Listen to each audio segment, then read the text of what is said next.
everyone. We have the pleasure to have with us our community's very own Coach Wu, known as Frank Gilmore to a lot of you people who know him formerly. And, today he's going to talk about Willie Lynch and the Willie Lynch effect. Frank, man, this is one of those topics, man, that, people are a little scared to tackle, and it's great that you're here to actually do that. Give us a little bit of perspective. Willie Lynch, how did this start off and why? Well, it all originated back in or around 1712. While Willie Lynch is not a particular person per se, the ideology around Willie Lynch and the Willie Lynch Letter is very real and very significant, and we suffer from symptoms in which he implemented, or the ideology implemented, from very long ago.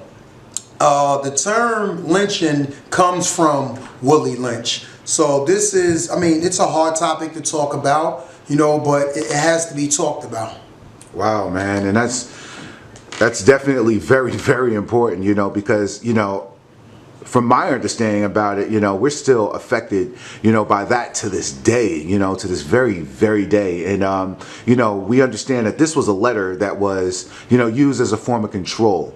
Can you explain that, though? Well, oh, man, this thing is so profound, man, and this thing is not by mistake. This thing is clearly by design. If you had a chance to listen to the speech or read the letter personally, and you can reflect on what's transpiring right before our eyes, he talked about, turning the male against the female, and we see that right here, right now, in our very community, where females are constantly on the record saying, I don't need nobody to do nothing for me. I'm independent. And we see our brothers saying that we don't need a be, we good. So you see the psychological trauma that's been passed down from generation to generation. And he also spoke about how you train the light-skinned slave to envy the dark-skinned slave and have them, button heads and going at it. And even jokefully, we always make mistake of our light-skinned brothers. We might say, that's some light-skinned stuff right there. So you see the effects, they're very real. They're very real. Wow, man, and it's really, really, very important to understand that, especially when you bring up the topic of colorism, because it's real big, especially, like in our community. But, is it just our community? Because didn't Willie Lynch start in the Caribbean? Yes. And I'm glad you brought that point up, because it's not just our community, just by the sheer fact of us thinking that we're separated from or of different species or ethnical background or place of origins from our Latin brothers and sisters. We speak to that. It's essentially a divide and conquer mechanism. You see different demographic population numbers here and another different demographic populations here, when in all essence that's the same exact demographic.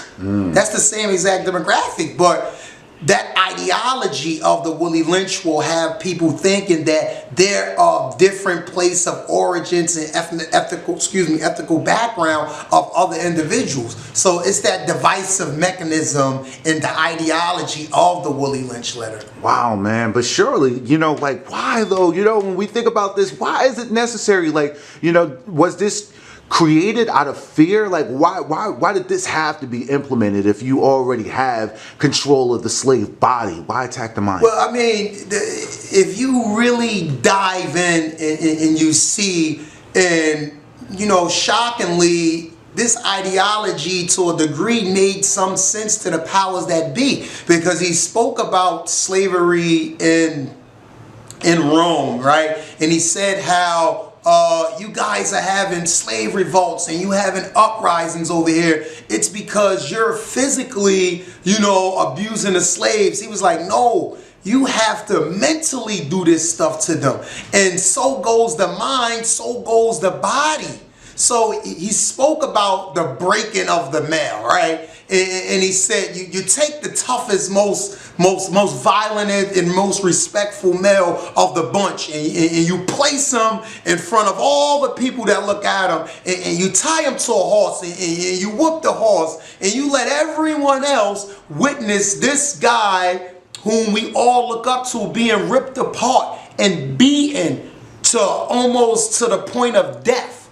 So see, subconsciously, if we're looking at our leader treated in that way, it sends us the message to, boy, you better stay in your place. Perfect example. We see on social media right now, unprecedented amount of African American young men being gunned down at the hands of the police. And these images and these videos are repetitiously played on media outlets and media platforms, and subconsciously they're telling you that, listen, stay in your place because this is what's going to happen. And then the collateral damage measures, if you will, is that, listen, we're not even getting in trouble for this stuff.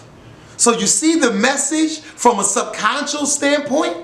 So I mean, in essence, to the powers that be, it's a brilliant idea. Unfortunately, for the most impoverished people that's suffering the most from this Willie Lynch syndrome, if you will, it's like we gotta raise up and move beyond this. That's great, man. That's great. And you've given us a lot to think about and a lot of information. I hope that, you know, our followers are actually going to pay attention to that. So, you know, we understand what the actual situation is. What is it that we need to do in our community? What is it that you're doing in the community to actually change this, well, you know, from being what it is? For one, we have to get in the business of training our young boys to be men. And when I say training our young boys to be men, notice I didn't say I'm training I personalized the situation. We have to get away from personalized the situation, and we have to look at all these young men in our community as our own sons and want for them what we want for our son. So we can't say that because that's not my child, we're not going to invest the necessary time and resources in that individual. So what we're doing at the community center is we're hosting different type of men's group, and we just want to make sure that, one, that the men understand that he's a man. And deeper than that, what are the characteristics and what are the traits of a true man? It's not someone who is the most arrogant, cockiest, strongest individual. No, that's not what being a man is about. That's not what being a man is about. And so many of our young kids have a misconception of what being a man is. They attribute being a man to sleeping with multiple women.